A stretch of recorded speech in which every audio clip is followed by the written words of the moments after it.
한국 고전 베스트 30 박시전. 개화는 명을 받들고 해와 달, 국화의 무늬가 수놓여 있는 관을 머리에 쓰고 몸에 붉은 비단으로 치장하고 손에 석자 정도의 칼을 들고 문 밖으로 나왔다. 그곳에는 얼굴은 썩은 대추빛과 조금도 다름이 없고 눈은 가늘게 찢어져서 쳐다보기에도 오싹할 정도로 흉측하게 생긴 용골대가 꼼짝 않고 서서 이쪽을 바라보고 있었다. 개화는 목소리를 가다듬고 차분히 말하였다.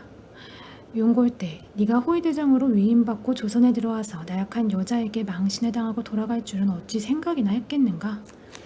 개화는 무섭게 눈을 부릅뜨고 벼락 같은 소리를 지르며 개화에게 대대듯 말하였다. 너는 한낱 천한 조선의 계집으로서 대장부를 얕보고 상스러운 말을 즐겨하니 대체 어쩌든 용고인고, 내가 분명히 밝히고자 하는 것은 너의 몸을 5조각으로 잘라 죽여 아우의 원수를 갚아주리라. 말을 듣고 난 개화는 용골대를 손가락으로 가리키며 말하였다. 네가 아무리 힘이 세다 해도 감히 나를 이겨내지는 못할 것이다. 단지 우리 조선의 운세가 불길해서 너희 오랑캐에게 욕을 보기는 하였지만 너의 아우는 우리 부인의 신명한 비법으로 목이 베었다. 그로 인해 다시 나라를 빛내었으니 어떻게 그 머리를 돌려줄까 보냐. 용골대는 들어라. 옛날 조양자가 지백을 죽이고 그 머리로 오줌 그릇을 만들었다고 한다. 아마 우리 부인도 네 아우의 머리로 그 그릇을 만들어 임금님께 바쳐서 위엄을 빛내고자 함인지도 모르겠구나. 너는 다시는 망령된 말을 그만두고 너의 나라로 한시바삐 돌아가는 것이 너의 생존에도 이로울 것이다. 개화는 잠시 말을 쉬었다가 계속하였다. 나라의 운세가 좋지 않아서 네가 세자님을 모셔가는 것을 우리 부인의 재주로 막을 수 없는 것이 한스럽기만 하다. 그러나 왕대비님은 모셔가지 못할 터이니 그리 알고 속히 피와 정으로 모시게 하여라. 개화는 계속 말을 이었다. 만일 나의 말에 순종하지 않으면 너의 목숨은 죽음을 면하지 못할 것이다. 용골대는 분함을 못 이기어 300근짜리 쇠뭉치를 들고 달려들었다.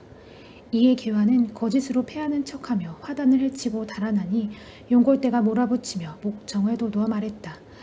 달아난다고 해서 네가 이 쇠뭉치의 죽음을 면할 수 있을 것 같으냐? 용골대가 개화의 바로 뒤까지 쫓아오게 되자 벼랑간 사방이 분간할 수 없이 어두워졌다. 개화는 쥐었던 칼을 공중에게 휘저으며 주문을 외우기 시작했다. 잠시 후 모래와 돌이 날리고 사방으로 귀신 같은 군사들이 에워싸고 들어왔다. 또한 잠깐 사이에 눈과 비가 상당히 내려 물이 한 길도 넘었다. 용골대가 아무리 맹장이라 해도 박부인의 무서운 재주는 당할 수 없었다. 손발을 마음대로 움직이지 못하고 넋을 잃고 정신없이 말하였다. 소인이 눈은 있어도 마음으로는 없어 높으신 어른을 빨리 알아보지 못하고 침략하여 1000만 번 죽을 죄를 졌사옵니다.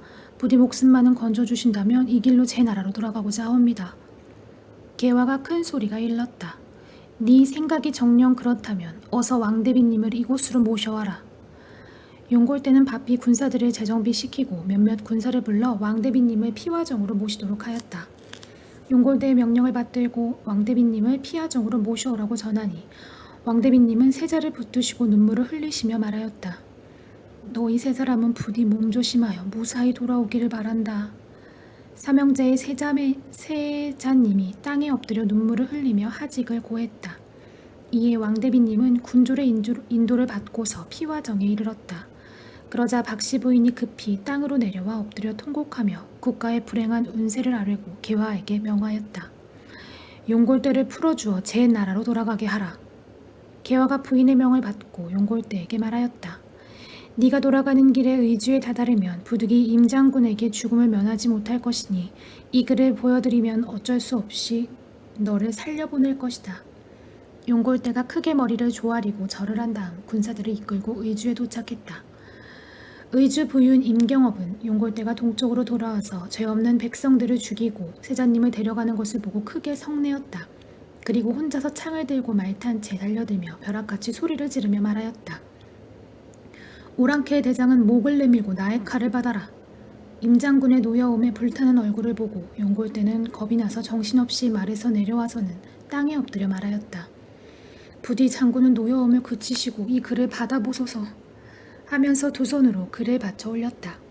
임경업이 분을 누그러뜨리며 칼끝으로 받아보니 그 글에서는 이렇게 적혀 있었다. 이조판서 겸 광주 유수인 20에게 저 박씨는 임장군께 글을 보냅니다. 지금 나라의 운세가 지극히 불길하여 이런 슬픈 변을 당하였으나 이는 하늘이 정한 어쩔 수 없는 운수이기 때문에 용골대가 세자님을 모셔가는 것입니다.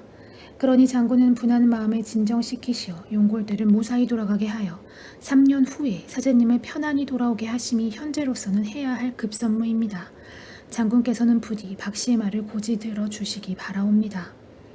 임장군은 글을 다 읽고 나서 분함을 어지간히 누그러뜨리고 말에서 내려 세자님을 배웠고 피눈물을 흘렸다. 임장군은 머리를 조아려 서글피 말하였다. 원하옵건대 세자님들께서는 부디 슬픔을 이겨내시어 3년을 참으시면 신이 죽기를 다하여 호국에 가서 모셔오도록 하겠습니다. 세자님들은 신의 말을 가벼이 여기지 마시고 기억해 주시옵소서. 세자는 할 말이 없어 그대로 경업과 이별하고 떠났다. 다른 한편으로는 상감께서 왕대비님과 세자님을 호국에 보내시고 마음이 원통하시어 침식이 불안해하시며 며칠을 계속 보냈다. 그러나 어느 하루 하늘에서 한 선녀가 머리에 해와 달, 국화무늬가 수놓여진 관을 머리에 쓰고 몸에는 비단옷을 입고 사뿐히 내려와서 땅에 엎드림으로 상감이 놀라서 급히 물으셨다. 선녀는 누구이기에 무슨 일로 여기까지 왔는가? 박씨가 다시 일어나 절하며 대답을 했다. 저는 20에게 아내 박씨이옵니다. 상감이 놀라서 이르기를 그대의 슬기를 늘 칭찬하였는데 오늘에서 그대의 모습을 보니 내 마음에 큰 위로가 되는구나. 상감께서는 이렇게 말을 끝맺고 20액을 돌아다 보며 일렀다. 그대의 충성이 지극함으로 저런 부인까지 두었으니 어찌 갸륵하지 않을 수 있는가. 상감은 유수의 벼슬을 높여 세자사를 시키시고 박씨에게는 정경 부인의 직분을 내리셨다. 그리고 10액에 붙인 득춘에게도 보국 숭롱 대부 겸 봉조화를 시키시고 그 부인에게는 정경 부인을 내려주시니 10액은 머리를 숙이고 말을 하였다. 신에게는 조금의 공도 없사온데 분이 넘치는 벼슬을 주시어 몸둘 바를 모르겠사옵니다. 임금께서 이르셨다. 나라의 위태로움을 그대가 지탱하여 나를 지키고 충성을 다하지 않았는가? 내가 여러 번의 위험이 있을 때 그대의 부인이 나를 도와주었고 용골대의 용맹을 무력하게 만들어버리고 왕대비님을 편히 모셨으니 이는 내게 이루 말할 수 없는 은공인데 조그마한 벼슬로서야 어찌 갚을 수 있겠는가. 이어서 대궐로 돌아가시는데 가시는 거리마다 백성들이 임금님의 행차를 마중하였다. 조용한 때를 기다려 왕대비님은 박씨의 은덕으로 피화정에서 대궐로 돌아오심을 하나도 빠짐없이 말씀하시어 상감은 박씨의 노고를 아름답게 여기시어 충신문을 세웠다. 그리고 피화정 옆에 한 집을 세우고 이름을 일가정이라고 정하였다. 그리고 이곳으로 임금께서 매년 한 차례씩 춘삼월이 되면 거동하시어 꽃놀이를 구경하시었다. 그 이후 20액의 공덕을 더욱 아름답게 여기시어 10액에게